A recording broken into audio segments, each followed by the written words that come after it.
Radio Pays. Un homme contre une femme, 60 ans pour le premier, 41 pour la deuxième. Jean-Victor Castor, un habitué de la vie politique et militante guyanaise qui n'en est pas à sa première élection contre une novice sur le plan électoral. Yvan Goua, une voix de la rue avant d'être un nom à glisser dans une urne. Voici le match de ce deuxième tour pour la première circonscription. Après avoir reçu à ce même micro pour cette entre-deux tours Yvan Goua, c'était lundi. Nous sommes ce matin avec la suppléante de Jean-Victor Castor, Éline Grand-Émile. Bonjour. Bonjour aux auditeurs et aux auditrices de Radio Pays. Et merci d'être avec nous ce matin pour représenter votre candidat. J'aimerais qu'on dise tout de suite un mot, Éline Grand-Émile, par dire un mot sur l'abstention. On l'a pressenti, ça s'est confirmé samedi, abstention énorme. C'est vrai, 3 petits points de moins par rapport à 2017 pour le premier tour, mais pour autant, la plupart des électeurs ne se sont pas déplacés samedi. Ça peut durer longtemps encore, comme ça, un système démocratique dont la plupart des citoyens ne votent pas pour les candidats qui se présentent à une élection aussi importante qu'une élection législative. Je pense qu'en fait, les habitants en fait, ne voient pas le lien entre le parlementaire et leur quotidien. Je pense qu'il y a un travail de pédagogie à faire là-dessus, leur expliquer tout simplement que les lois qui s'appliquent sur ce territoire sont votées par les parlementaires, notamment par les députés, et qu'ils ont ces textes ont un impact sur leur quotidien. Malgré tout, abstention, c'est vrai pour les législatives, mais également pour les territoriales l'an dernier, pour la présidentielle cette année. On peut remonter comme ça en regardant tous les scrutins qui sont organisés. À chaque fois, l'abstention peut changer de quelques points, mais ce qui se dégage malgré tout, c'est que presque personne ne se déplace. J'exagère évidemment oui, un petit peu. Parce que sur les collectivités locales, on a beaucoup plus de personnes qui se déplacent parce qu'elles vont voter pour des personnes qui, pour elles, sont des élus de proximité.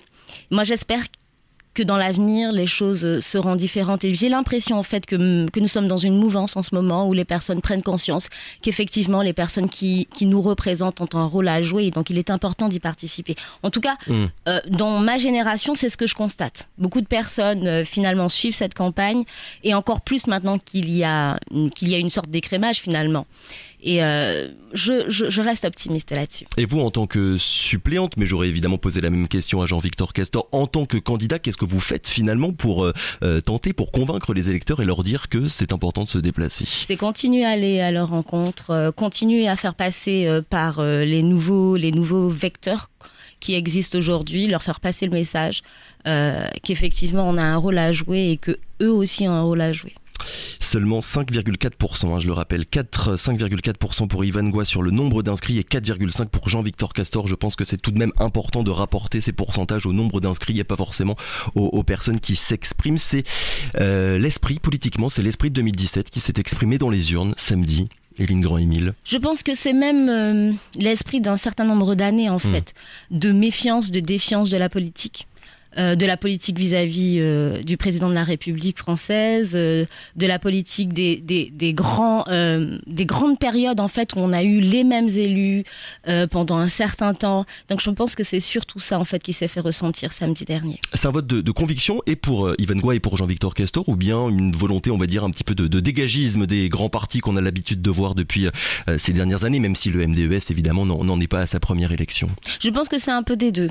Conviction parce qu'en fait les personnes sont convaincus des personnalités qui ont été placées en face d'elles et effectivement ne pas retourner avec des personnes dont ils n'ont plus confiance. Alors, Jean-Victor Castor, et c'est ce qu'il a mis en avant dès samedi soir, c'est son expérience, sa maturité. Est-ce qu'il n'y a pas un risque de passer pour le candidat de la vieille classe politique guyanaise? Non, je pense qu'il faut vraiment faire la distinction entre âge et expérience, maturité. Il faut savoir que Jean-Victor Castor a commencé à militer à l'âge de 16 ans. C'est vraiment, je pense, la donnée essentielle, c'est de passer par effectivement plusieurs étapes de sa vie pour arriver à cette maturité. Il faut avoir l'expérience du pouvoir politique, du pouvoir public. Il faut savoir qui on a en face de soi et ne pas y aller naïvement. C'est vrai qu'il est important d'avoir un discours ferme, mais au-delà de ça, il faut avoir de la technique, il faut avoir la maîtrise des dossiers. Et pour ça, il faut avoir non seulement parcouru le territoire en long et en large, mais en plus avoir travaillé avec différents acteurs de la société guyanaise. Et c'est là l'expérience. Il ne s'agit vraiment pas d'une question d'âge, ni de jeunesse, ni de vieillesse, mais d'expérience et de maturité. Et c'est vraiment ça qui le distingue de son adversaire, de votre adversaire, Yvan Goua ? Sa maturité politique et surtout ses fondations politiques. Il est important en fait pour les Guyanais d'avoir une visibilité maintenant. Parce qu'effectivement, il y a eu précédemment des élus et on ne savait pas forcément ce que ça allait donner. Et donc, l'heure est tellement grave que nous ne sommes pas l'heure à l'expérimentation ou au test en fait.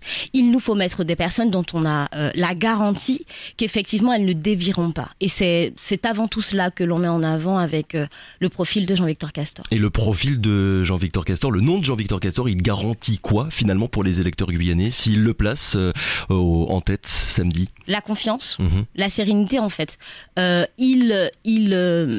Une des premières choses qu'il mettra en place, c'est effectivement la rencontre avec les acteurs du territoire, les acteurs économiques, sociaux, les professionnels, les experts. Il garantit en fait ce travail en concertation déjà. Donc vous jouez la carte de l'union, si je comprends bien. Exactement. Effectivement, il nous faut, et parce que vous le disiez tout à l'heure, si les personnes ne se déplacent pas pour aller voter, il l'a tout au long de cette campagne rappelé, la légitimité finalement, le poids politique même du député sera affaibli. Donc sa volonté première, c'est effectivement de rassembler non seulement la population, mais les différents acteurs qui sont sur ce territoire. Alors, et puisqu'on parle de rassemblement sur la première circonscription, les deux autres candidats qui n'ont pas été qualifiés pour le deuxième tour, les deux autres gros candidats, Boris Chanksit et Joël Prévost-Madère, n'ont pas donné officiellement de consigne de vote. Qui vous avez envie de convaincre pour cet entre-deux tours, Héline Grand-Émile, les abstentionnistes ou bien les électeurs de certains candidats pour le premier tour ? Ma réponse, elle va être très simple. Les Guyanais, ceux qui ont la possibilité d'aller voter. Donc, effectivement, les personnes qui, malheureusement, n'ont pas pu voir leur candidat au second tour, mais également les personnes qui étaient peut-être indécises parce qu'il y avait trop de candidatures. Oui. Donc, l'idée, et les personnes aussi qui ne se sont pas déplacées parce qu'elles n'étaient même pas sur le territoire, il s'agissait d'un long week-end, il faut aussi le prendre en considération. Et là, l'offre politique qui est proposée, notamment avec la candidature de Jean-Victor Castor, c'est une offre politique sérieuse, et donc on va jouer surtout sur cet aspect des choses. Mais les Guyanais politiquement, ça ne veut rien dire. Il y a des Guyanais qui votent Boris Chanksit, il y en a qui votent Alix Madeleine, il y en a qui votent Thibault Lechavega. Est-ce qu'il y a certaines choses que vous avez envie, certains profils d'électeurs que vous avez envie de convaincre? Alors pourquoi je dis ça ? C'est parce qu'en fait, ils seront tous concernés par la vision politique qu'aura ce député.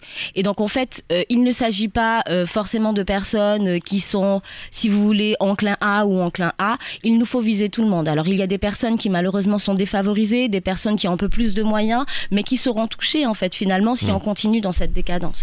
Donc, c'est vraiment le plus de personnes possible que l'on essaye de convaincre à aller voter et à voter pour Jean-Victor Castor. Est-ce que vous êtes confiante, Héline Grand-Émile, quand on regarde les chiffres? Le candidat du MDES, Fabien Canavi, en 2017 avait récolté 2174 voix sur la première circonscription. 2174, on en est à 2600 cette année pour Jean-Victor Castor. Il n'y a quasiment pas eu de changement depuis ces dernières années. Est-ce que vous pensez avoir suffisamment de voix en réserve pour battre Yvan Goua lors de ce deuxième tour? Je suis extrêmement confiante parce qu'on a déjà des retours de la campagne. On a effectivement aussi le soutien de candidats qui étaient partis sans étiquette, qui avaient aussi leur envie d'apporter une pierre à l'édifice.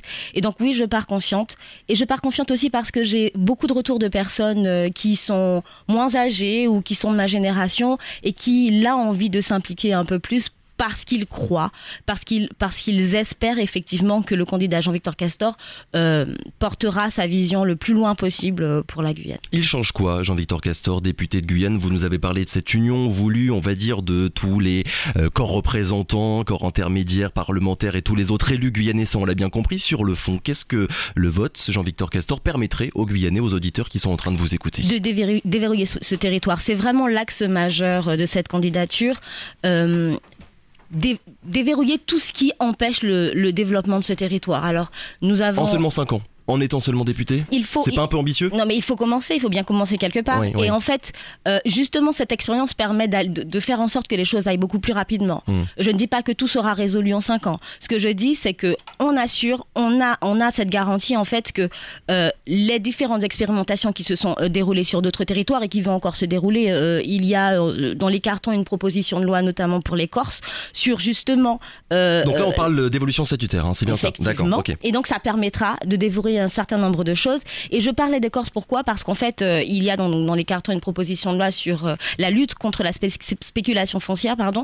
Et nous aussi, on la connaît, cette lutte. On doit la mener, en tout cas, même s'il y a d'abord eu l'EFPAG et puis maintenant la SAFER qui malheureusement ne peut pas encore fonctionner.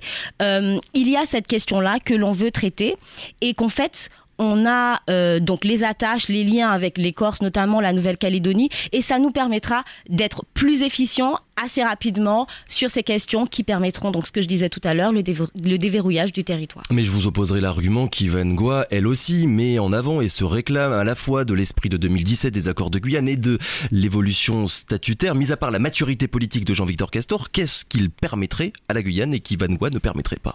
Alors en fait, c'est tout simplement son analyse déjà fine de l'histoire politique de la Guyane. Il sait par quoi on est passé. C'est important de le savoir parce qu'en fait, on n'est pas là pour refaire ou redire les mêmes choses. Donc, comme il sait ce par quoi nous sommes passés, nous allons finalement arriver aux étapes les plus cruciales en fait. Il a notamment rappelé qu'il a la possibilité de saisir les différentes juridictions, qu'elles soient françaises ou qu'elles soient européennes ou voire internationales, parce que ça a déjà été le cas, il l'a déjà fait. Et donc en fait, il a déjà, si vous voulez, les mécanismes qu'il faut, il les connaît déjà pour pouvoir avoir une action beaucoup plus rapide et beaucoup plus efficace. Alors, Hélène Grand-Émile, on l'a bien vu pour le premier tour, énormément de candidats, mais finalement, quand on regarde les 4 premiers pas de surprise, entre guillemets, Yvan Ngoy, Jean-Victor Castor, Boris Tchonksit et Joël Prévost-Madère, des noms bien connus du grand public et de la politique guyanaise, sur les 18 candidats, il y en a 11 quand même, qui ne parviennent pas à dépasser la barre des 5%. Ce qui fait, on peut le dire, qu'une des clés du succès de ce premier tour, ça a été, je ne dis pas qu'il n'y a eu que ça, mais ça a été quelque part d'être connu des électeurs. Là, pour le deuxième, Jean-Victor Castor, Yvan Ngoy, tout le monde les connaît, sur quoi ça va se jouer. Qu'est-ce que vous avez envie de mettre idéologiquement en avant pour vous distinguer ? Je pense qu'en fait, et des retours que l'on a eu des différents débats en fait, et même des différentes interventions médias, parce que c'est la possibilité pour tout le monde d'avoir la connaissance de la vision du candidat, je pense que les retours en fait sont basés sur, et c'est ce que nous partageons, la garantie effectivement qu'on a là un candidat qui n'ira que pour les intérêts des Guyanais. Il l'a prouvé notamment. En fait, si vous voulez, il en a déjà fait la démonstration sans avoir lu faire lui-même. Les faits l'ont prouvé. Il a vraiment envie de travailler pour les intérêts des Guyanais et uniquement pour les intérêts des Guyanais sans les trahir, sans jamais les trahir. Et ça, on l'a, cette garantie, parce qu'on l'a prouvé, il l'a prouvé par des faits. C'est factuel, en fait. Ça peut être aussi intéressant d'avoir une approche un petit peu plus personnelle. Qu'est-ce qui fait que vous vous êtes retrouvé dans sa campagne et vous vous êtes retrouvé sa suppléante ? Alors, il faut savoir que depuis 2015, j'ai rejoint cette organisation. J'ai d'abord travaillé avec Fabien Canavi, qui à ce moment-là se présentait pour être président de la collectivité territoriale de Guyane. Et donc, je me suis formée politiquement avec Fabien Canavi, Jean-Victor Castor, Maurice Pindar, Samantha Syriac, Karine Cresson, qui sont dans la majorité actuellement de la CTG.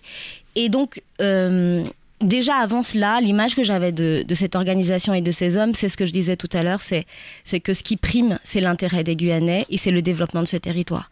Donc personnellement, j'ai été touchée par ça. Je ne me voyais pas faire autrement. Mon parcours professionnel. Alors j'ai fait des études de droit en Guyane. Alors j'ai choisi de rester en Guyane parce que la filière était organisée. J'ai eu cette chance.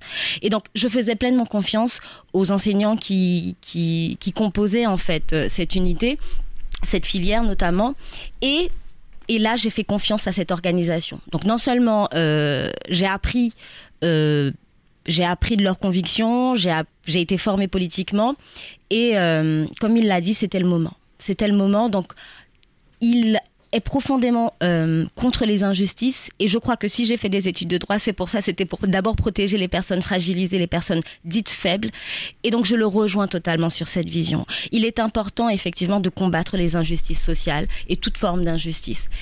Et donc en fait, d'un point de vue personnel, c'est ce qui nous rassemble, et en plus de faire partie de la même organisation politique. Je me permets de vous couper parce qu'il ne nous reste que très peu de temps. Est-ce que depuis samedi soir, vous avez été approché par des organisations politiques au niveau national ? Votre adversaire a dit que ça avait été le cas. Est-ce que de votre côté, ça a aussi été le cas, ou bien vous vous concentrez uniquement sur le cas guyanais ?